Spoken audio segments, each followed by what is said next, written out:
gun people, we're going to this video's out here about these cops. I'm going to try to give you the rest of the story, and from a cop's point of view, different clues that, of course, the liberal media and the people who want to just... Now, I'm not saying these cops are right. I'm not saying they're wrong. I'm going to try and explain to you the legalities on where they base their decision and why they're probably going to be ruled as this force was reasonable. Although I don't think it was reasonable personally. So let's take a look at this video here. Cell phone video shows 10 LAPD officers surrounding a homeless man in a wheelchair. Shouts can be heard and officers fired 2 beanbags at him. Oh man, oh my God. And then a third. I think they shot him. The man, still in a wheelchair, appears to kick his legs and scream. Officers then quickly move in and subdue him with a taser. The LAPD declined to speak on camera, but told us the man swung a pole at officers when they tried to take him into custody Friday near Broadway and 3rd Street. 43-year-old Christopher Zarek was taken to the hospital for his injuries and later booked on suspicion of assault with a deadly weapon. We are shocked. We are disappointed. The video is drawing criticism from the... All right. So here's my scoop on that. I'm going to go back to this... All right, we'll stop it right there, hopefully. I don't know if it's going to go to another area here.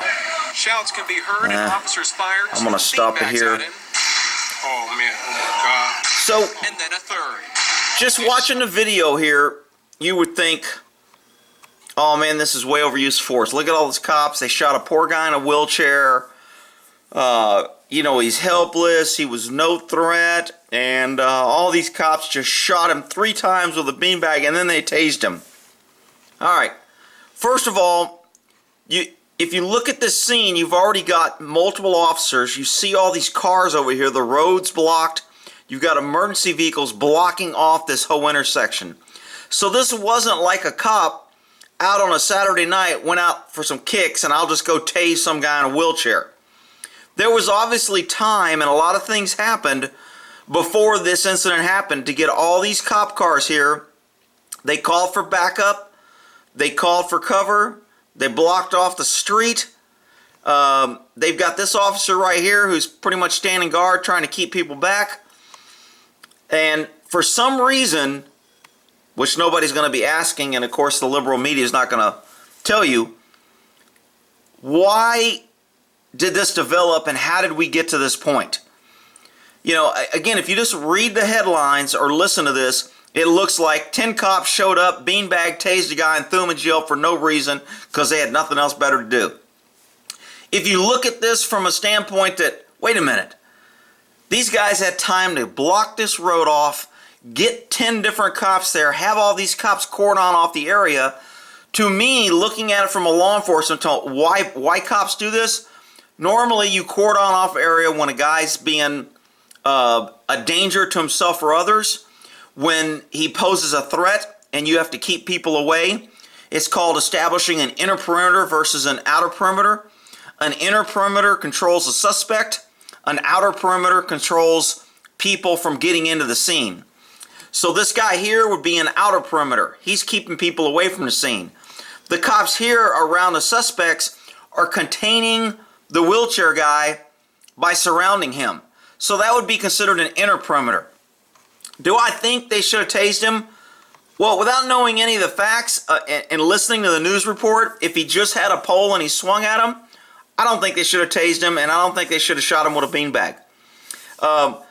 Is their policy maybe, hey, you do not go hands-on with somebody with a weapon? If that's their policy, and since we don't know their policy, now if this goes to trial, the jury's going to know the policy because they're going to read it.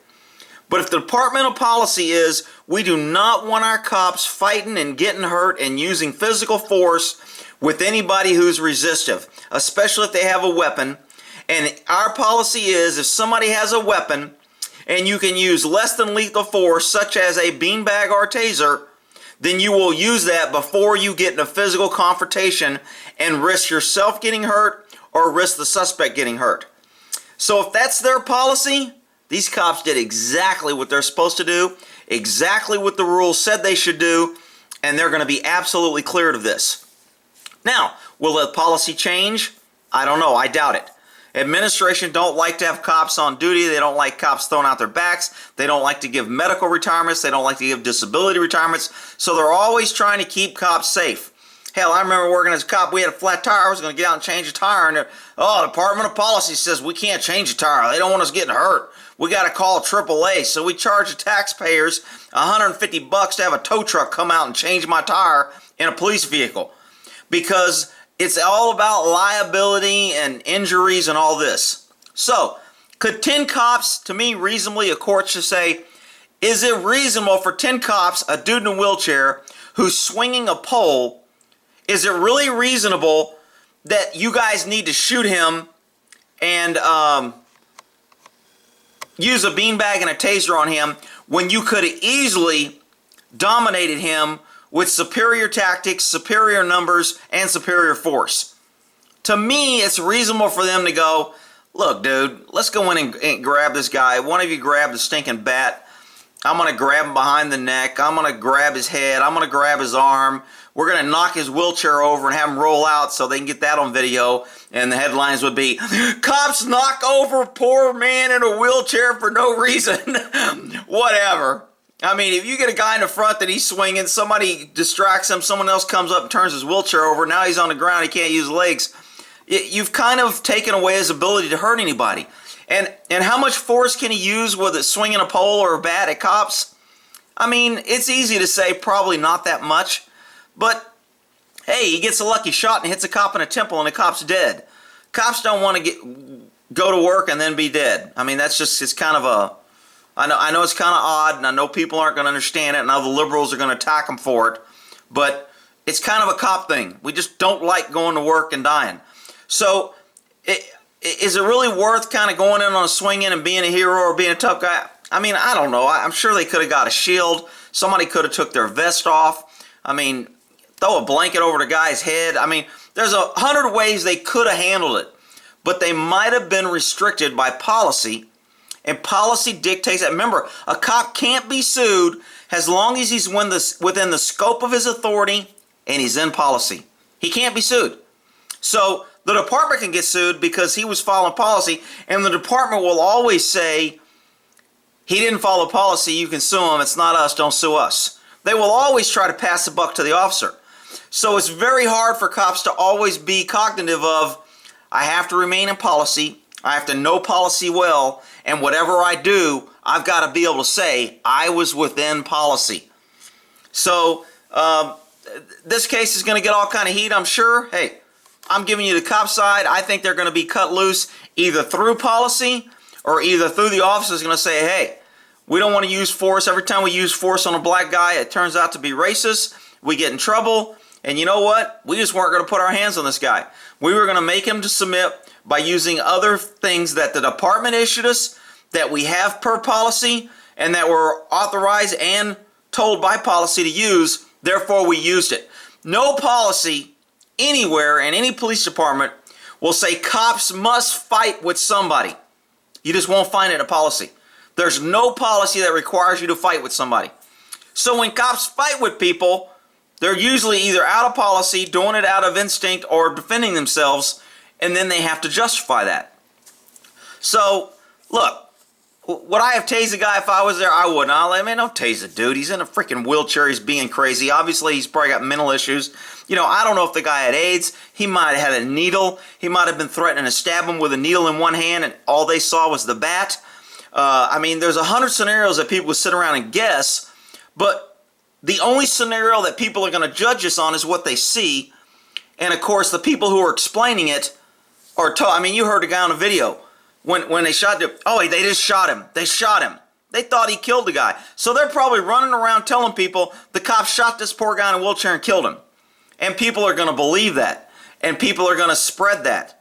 And then the news is going to come out and they're going to say the news is lying. And Fox News is lying. And we can't believe the government. And, you know, they probably right in a lot of areas. But it's very difficult to kind of... I'll let this play out one more time. The man still in a wheelchair appears to kick his legs and scream. Officers then quickly move in and subdue him with a taser. The LAPD declined to speak on camera, but told us the man swung a pole at officers when they tried to take him into custody Friday near Broadway and 3rd Street. Okay, now that comment right now saying the officers told him that he swung when they tried to take him into custody, it doesn't say why they were taking him into custody, doesn't say why they were there, doesn't say why there was 10 cops there and a whole road was cordoned off, doesn't say how long this incident went on. I always try to get people to critical think. There's always more questions that are unanswered than is answered by the media.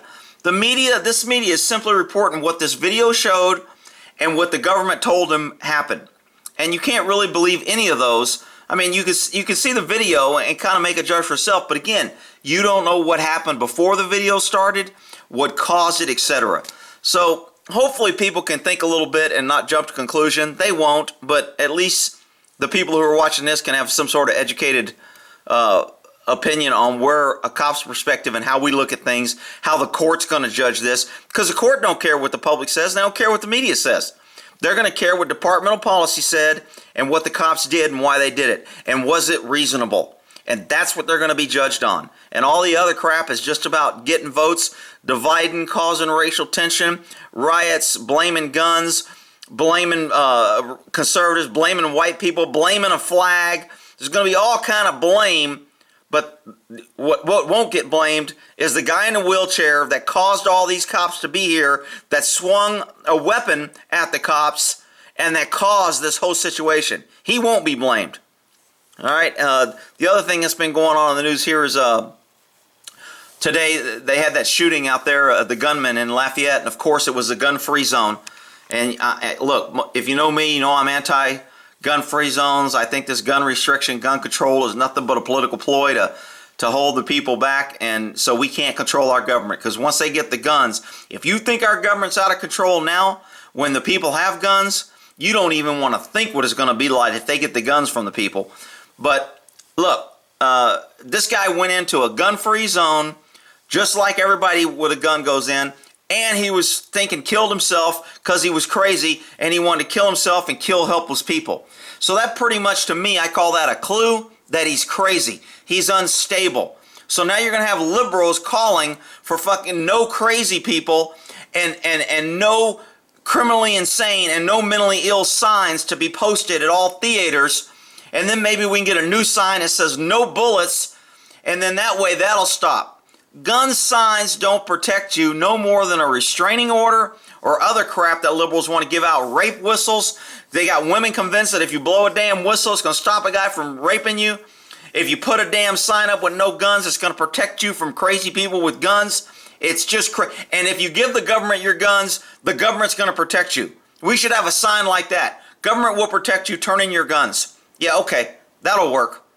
All right, that's my rant on this shooting, because I know all the liberals are going to be coming out of the woodwork screaming gun control. We got to get the guns. It's the gun's fault. It's the flag's fault. It's the white man's fault. It's racial fault. It could have been Obama's son. God, freaking country is upside down.